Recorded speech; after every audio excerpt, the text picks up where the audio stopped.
Προηγείται η ομάδα του Ηρακλή.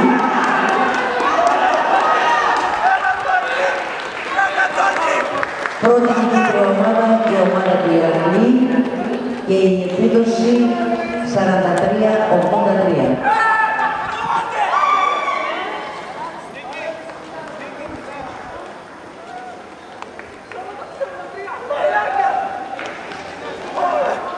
Σκηταλοδρομία 4x100 Κορασίδων. Οι διάδρομοι στους οποίους αγωνίζονται οι ομάδες στη σκηταλοδρομία 4x100 Κορασίδων είναι οι εξής. Στον τρίτο διάδρομο η ομάδα του ΟΚΑ Καβάλας. Στον τέταρτο διάδρομο η ομάδα του Ηρακλή. Στον πέμπτο διάδρομο η ομάδα του Γυμναστικού Συλλόγου Συντονία Χαλκιδικής. Επαναλαμβάνω τους διαδρόμους και παρακαλούνται οι